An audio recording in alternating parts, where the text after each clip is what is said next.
This program has been made possible in part by the following sponsors. The Trial Lawyers Association of BC.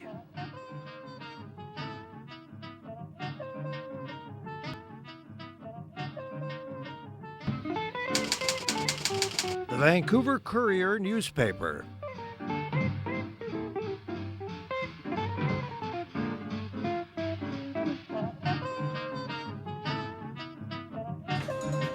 KCM Wealth Management.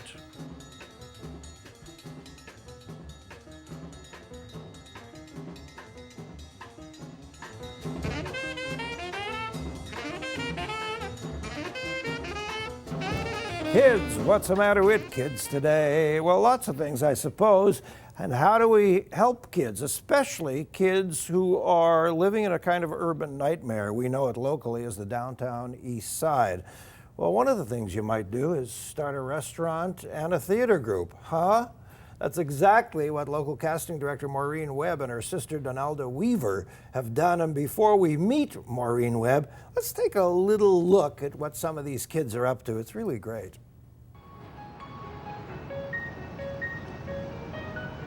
When I was a kid, I struggled a lot with who I was and where my life was going and what I was interested in. And I was fortunate to have the arts inspire me.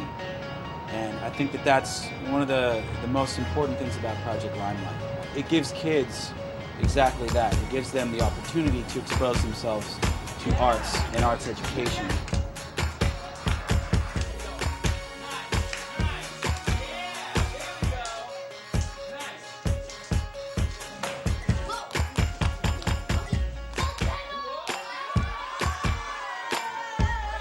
It's so beautiful to see those children involved. The secret, as always, is engagement, and who would be more engaging than our friend Maureen Webb, local casting director. Maureen, it's so great of you to stop by. Are you really busy in the casting business these days? I'm pretty busy. Yeah? I love my job. I know you do. Yeah, I do. And although I'm basically retired as an actor, I always loved auditioning for you because you're one of these rare casting people who's very supportive of actors. Well, thank you very much. That means a lot. Yeah, well, you create this kind of atmosphere. I mean, some people are very tough and they make going the gauntlet even more difficult, Yeah. but you always created this nice environment. Thank so, you. as if you don't have enough to think about, what started you on a combination of a restaurant and a kids' theater troupe? I ask myself that every day. But I think that, it started a long time ago when I was a kid myself. And that's a whole other story. But I think the short version is that my sister and I, a couple of years ago, decided that we wanted to do more in our lives. Our mother had passed away, and we had a huge gap in our lives, as sort of people do when they've been taking care of their elderly parents. Okay. And we've always been interested in children. I've worked with children on Vancouver Island with another friend of mine, Carmen, who we started a group called Red Room, and did a very similar thing. Yes. We wanted to work in the downtown east side. We're from East Vancouver. We grew up what we would now consider poor. We didn't know it at the time. We had a single mother. Yes. And why do you say you didn't know it at the time? I don't know. Our mother just didn't tell us. And so, she worked 2 jobs. This was back in the 60s, so it was very unusual to come from a single Your parent basics family. were covered, and you didn't think Yes. about, I'm not eating or something. That was all That's taken right. care of, yeah. I look back now and realize, there's a reason that I would wear 2 different shoes, or that, I, looked at kids that had other things that I didn't have. But she always provided for us as best she could. Great. And we turned out okay, probably a bit overachievers. And I think that what happened is that when Donalda and I had this time together after my mother passed away, we really wanted to figure out something that would be something we could give back, but also something that we were interested in doing. And one of our mother's dreams was always to open up a restaurant or pub or something. And we decided that with Project Limelight, the program we started in the downtown east side, we wanted to also have a place where Project Limelight could have a home base, and we could provide food for the children, because that's a really important part of our program, is food security. What does that mean, food security? For a fat cat like me, I don't even know what that means. It's basically being able to provide the basic necessities of food in life. So a lot of the children that we work with are, you know, come from families that may have financial difficulties or may have an expectation. We work with Strathcona Community Centre, who has an amazing food security program. I invite you to check them out anytime. They're absolutely amazing. I think they feed, I'll probably get my figures wrong, but something like 200 to 300 people a day through a breakfast program, a backpack program that they have weekly. And really, it's an amazing community that they built down there of being able to feed the kids as well as give them programs and things like that. So we've learned a lot through them. And one of the things we decided early on is that we were going to provide a meal or snack every time they come. Yeah, you can't work, you can't study, you can't do anything if you're starving. That's right. You got to eat. That's right. And some kids don't eat, you know, anything from since breakfast, or they don't eat breakfast. Yeah. And so when they come to us, whether it's after school or on Saturdays, we'll always provide a meal. But the restaurant called East of Maine is in fact a restaurant. It is. I mean, everybody goes there and has lunch or whatever you yes. say. So what are your hours? We open at 11 a.m. Yes. and we're closed.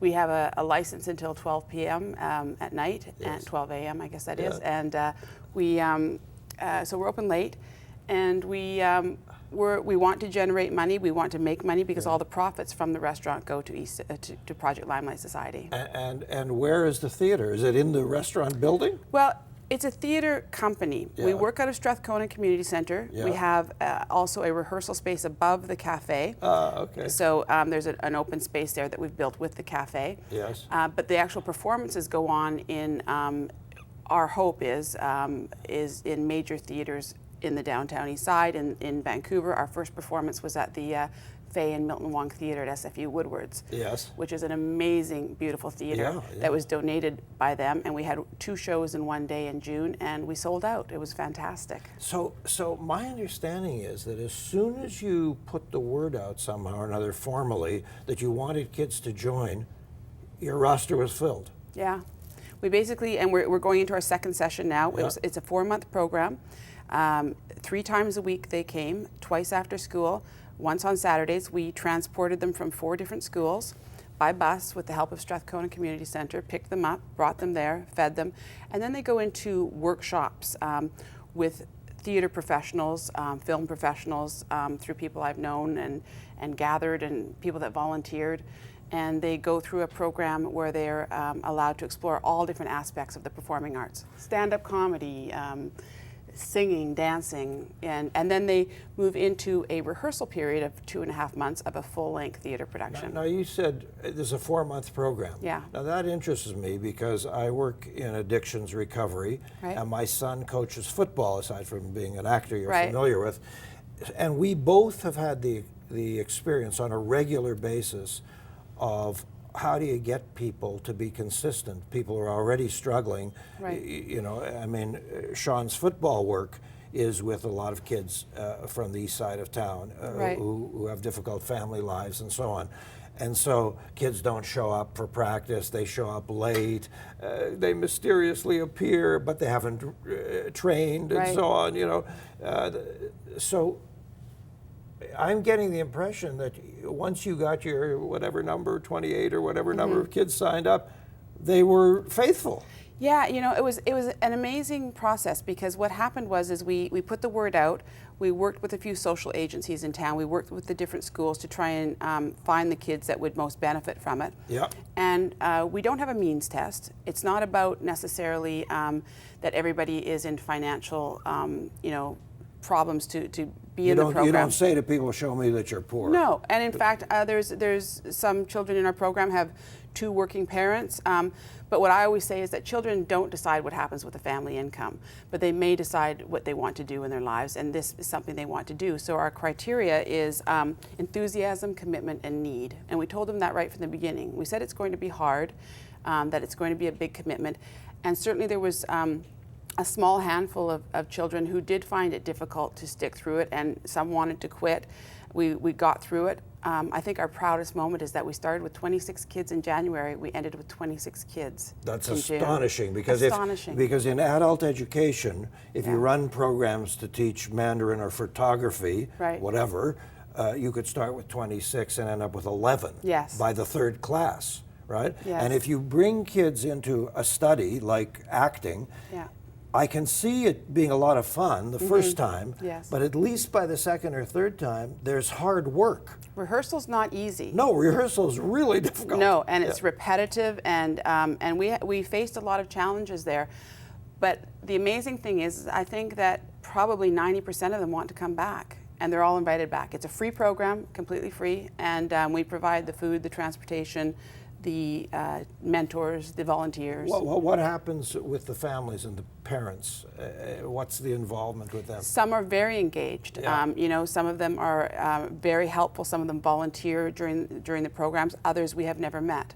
So it really depends. It's a wide range of kids involved, and we want it that way. We don't want it to be a place where people go that it's only a certain income or a certain locale. We purposely put it out to 4 or 5 different schools within the downtown east side, Strathcona, Mount Pleasant area, so that there would be a wide range of kids coming in. And we think that's important. It's important. In terms of catching kids, do you think all these reality shows help? I mean, there's now this endless parade of ways to be a star, Right. dancing, singing. There's like 42 singing contests. You know, Right. CBC has a new one. You know, Yeah. I mean, every day there's a new singing contest.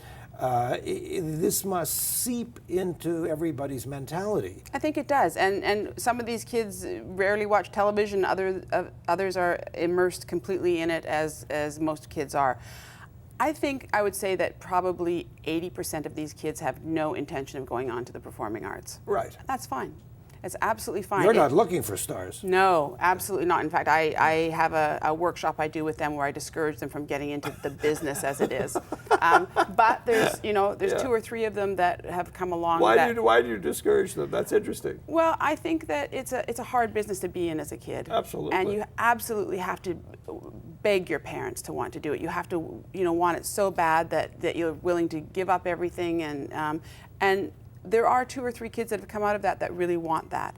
They're very talented, they want to do it, so I would support them. Yeah, Arthur Ashe, the late great American tennis player, who beat Jimmy Connors in a famous Wimbledon match, and after whom the stadium is named in New York, he used to discourage black kids in New York and in America and say, look, tennis is great, it's been great to me, but try getting a degree first. Right, yeah. I'm very much in favor of people having a fallback plan. Yeah. So, but the kids that, whether they want to end up being in performing arts, I think opportunity is important. I think that the difference between kids that have opportunity and those that don't is simply that, you aren't able to see what you might like to do.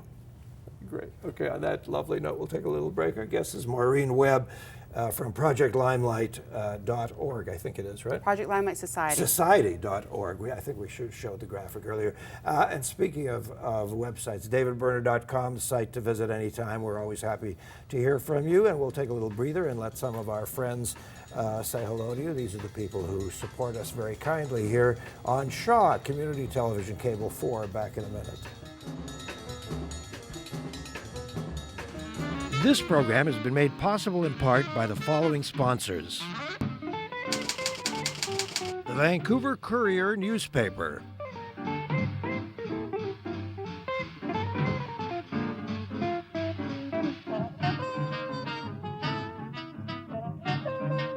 KCM Wealth Management.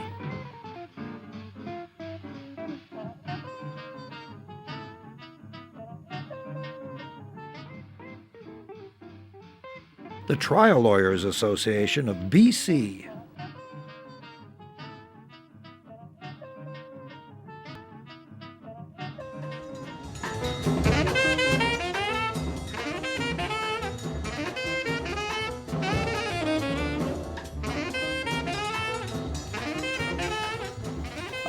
Here we are back again. We're just talking showbiz. No, I got the place mixed right, up. I yeah. guess I was thinking of the 7th Avenue, whatever Right, it's called. yeah. Our guest is Maureen Webb from Project Limelight.org, which is a wonderful new program that is scooping up kids and getting them involved in theatrical productions. And it's not about theatrical productions, even though that's that's sort of the punchline, and it's fun. It's really just about engaging kids and letting them see I can do something. That's right. Building self-esteem, confidence. Getting in front of people is an amazing thing, because whether it's in front of a camera, in front of a group of people that you're with, or on stage in front of 200 people, that feeling of accomplishment goes a long way in your life. And I know that from when I was a child and got into it, that it was something that it's not for everybody, but certainly of those 26 children that were involved, every single one of them benefited from that. What's been the most difficult challenge? Is it money? I mean, this must have cost a couple of bucks to put together. You can't just out of the blue open a cafe and... Yeah. I think whether it was the cafe or the program, Donalda and I went in at it with our own money and did that. Since then, we've had some great support, but you always need it. We had support with Strathcona Community Centre, who donated space, with the SFU Woodwards, who donated a theatre.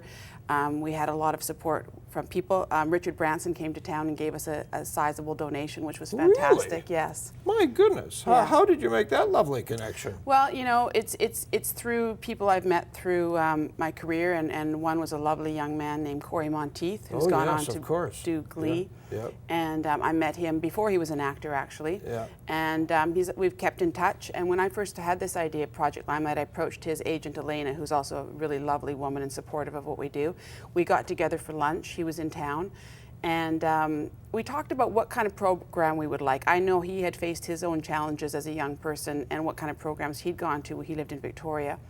And we decided what kind of program we wanted, a place that instilled a sense of pride. And it was, we have T-shirts, it's like a group, a club that people are kind of proud to be involved with, and we do cool things. Yeah. So we wanted that sort of feeling. So we talked a lot to Corey. He was friends with Richard Branson because he donates time to Virgin Unite, his charitable arm. And he introduced us to Richard and Virgin Unite, and Richard was coming to town to launch his airline. Sir Richard Branson, I should say. It's not like I know him. Yeah. And he donated $25,000 to Project Limelight Society. Sweet. Yeah, it was great. So it allowed us to do our next program. I mean, people don't realize, but it's exactly that kind of small, I say small, but 25 bills is a lot. Yeah. But it's that kind of gesture that makes the total difference, isn't it? Oh, completely. It's like we, $500 makes a huge difference to us. I mean, that can feed somebody for 2 months in our program. You guys must have just fell over with this. We did. And our cafe wasn't open yet, but we put the event on there because it became a media event. Yes. So that was back in May. We didn't open until just about 2 months ago. So we had the event there. It was a great media push for us and got the word out. And but it's a constant struggle. I'm not a fundraiser. I'm not great at asking for things. Yeah. So it's a constant struggle to be able to keep it up. But we're going to just we'll find a way to keep it going because it's so successful. And you're ready for a second round. Oh yeah, we're excited. So let's stay on the first round for a minute. So what was the actual play that you did? We did Wonderland, which was a pantomime version of Alice in Wonderland, and had songs and audience interaction and all 26 kids. Is this an existing book? You guys made it up? It was adapted by the director from a pantomime that was written in England. Okay. Yeah. And it had songs and dances. Songs, dances. The typical pantomime story, which we had to teach the children. They didn't really know what pantomime was. Yes. And we take children from ages 8 to 15. That particular group started at 7 and went to 12. This is Alice in Wonderland. Yeah, it was called Wonderland. So who played the rabbit? I was Sydney. Good name for someone who plays the rabbit. That's right, yeah. I always wanted to play the rabbit. Yeah, he was fantastic. Yeah, once when I was working in a library, when I was in my teens, I was working in a library. Having nothing to do one day, I translated the rabbit song into French. Oh. Plus tard, je suis un plus tard, je n'ai pas le temps que dit plus tard, plus tard, plus tard. What a memory you have. Nuts. So you had a couple of kids, even though this isn't your goal, you had a couple of kids, a few kids who you say just really broke out. Yeah. Yeah. Tell me about that. How does that happen? Well, what do you start to see? We're still involved with them because it doesn't end after the 3 days a week. It doesn't end after the performance. We're still involved in their lives. And There's a couple very talented kids, and two of them met a mentor that was working with us, Lisa, and she owns a candy store, Frankie's, in Kerrisdale, and she took over them and introduced them to Kerrisdale Idol and entered them in there, where they did very well. Kerrisdale Idol? I know. So there they come in from, Yeah. And so, but there's you know, a few of them phone me or come down to the cafe. They stop by a lot and will say, you know, can I get an agent or something like that? Yeah. And I always say, just wait a bit. Good for you. Waiting is good. Yeah. Many of us, especially old fogies, and I consider even my son an old fogey in this category, many of us complain bitterly about what we call the age of entitlement, about kids who you can't tell them anything, you can't correct them, you can't ask them to behave, they expect everything's all about me, everybody walks down the street doing this, walking through traffic. Did you have some struggles with some kids? Yeah, I mean, we have certain rules too. You can't have your phones or any sort of. I mean, there's only a handful of kids that have those things, but the older ones, you can't have your phones or your devices. You can't bring anything to the. But yeah, of course, there's issues with teaching respect. But that's the one thing that we really demand of our. I remind them all the time that many of the people there are either working on honorariums or they're volunteering their times, and they really deserve respect. So that, you know, our visitors or guests, we call them, that come are greeted warmly by the group. Everybody says hello and introduces themselves, and we're just trying to teach little things about, you know, what it's like to come into a place like that and be confronted with 26 kids all at once. Yeah, this is what people talk about in sports, especially with youngsters, and sports can be both corrupt and corrupting, as we know, but very often they're beautiful, positive, life-changing experiences. Right. And I'm not sure how many people realize that music, theater, art, and so on, dance, are exactly the same. They can be corrupt, they can be corrupted, but if you've got the right people as mentors and teachers, there's a really beautiful environment, isn't there? Absolutely, and it's a non-competitive environment, which is a little different than sports.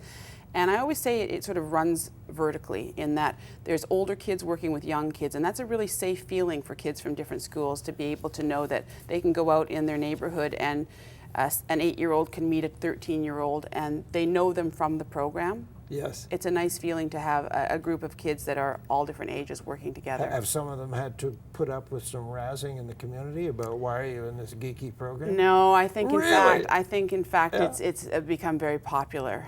Their friends have seen them perform. Yes, we now know that there's friends and family members coming into the next program that really want to be there. I think this time we're going to have a little harder time deciding who gets to be in the program, unfortunately. Really? Yeah. Because you have so many. Yeah. Well, if you had a magic wand, I love to ask visitors to this program this question, what would you do with all this?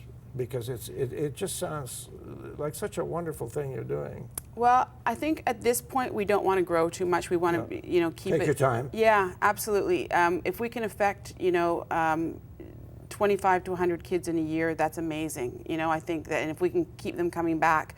My sister has a big goal of keeping them in school. We want to start scholarships for after school, post-secondary education, whatever they decide to do. Yes. That's her goal, is to get some scholarships going. But basically just to tell the community about us, what we're doing, and hope that if somebody has something they can offer, whether it's financial or whether it's time, that they will think about us. And also to visit the cafe, because as I said, all the profits from the cafe go to Project Limelight Society. That's amazing. Now you've got a lot of volunteers. You've got volunteers from the biz, right? Yes, you've got absolutely. Well-known actors, singers, and so on. We had an amazing turnout of people. Everything from, like I said, stand-up comics to mimes to singers, dancers. They would come in and do workshops or work with our kids, and because the first 6 weeks is workshops of all different types. Just introduce them to give them opportunities. Yes, exactly. To what goes on and all of right. this. I remember the very first show I did. I was almost 30, but it was the very first show I did, which was Guys and Dolls at the Park. Really? Yeah, in 1972, and I went to every rehearsal, including the ones I wasn't invited to. And when the show was on, I stood in the wings every night and watched everything. Wow. Because I had to see how this worked. you know, because I just loved absorbing it. Yeah. And within a few years, I was directing. That's amazing. Yeah, because I just wanted to get the Yeah. sense of it. Have you had a few of those kids? Absolutely. Yeah. Yeah. There's definitely kids that want to be involved backstage. Yes. You know, it just gives them an outlet to do something that is creative. And it doesn't mean that they would stop doing their sports or stop doing other things, but this is something that even the kids who weren't sure when they started, by the time they performed, and I told them this the first day, you don't know what this is going to mean to you yet. But when you do your performance and you feel that applause and you get that standing ovation, keep your fingers crossed, it's going to change your life. And every single one of them came up and it changed their lives. What's your best spillover story in terms of one of these kids having this affect their schoolwork or their home life or something? Well, there's so many. Yeah. We had a young girl who is mute, and she was in our program and never spoke and is very extremely shy. And she performed that night, and in the 2 performances she had a role. She didn't have lines at her choice, but she performed and she bowed and she was out there, and that was amazing. And I got 2 emails from her school, one from her principal. I'm getting all messed up about this. Yeah, That's beautiful. I know this happens in other programs too. I'm a big fan of Sarah McLaughlin's music program and St. James Music Academy, which provides amazing musical programs in the downtown east side. This is just a different one. There's never going to be enough for the kids. There's never going to be enough programs to fill all the kids' needs. So it's life-changing. Beautiful, Maureen. Yeah, bless you. Wonderful. Thank you. Good for you. Great contribution. Thank you. All right. Maureen Webb is our guest, ProjectLimelightSociety.org. Next week, is feminism still alive and well? And if it is, what's it up to? And what have men got to do with feminism? David Moskrop will say that men should be all over feminism and supporting it. DavidBerner.com is the site to go to. And again, we thank you for joining us here on Shaw Community Television Cable 4. Good night.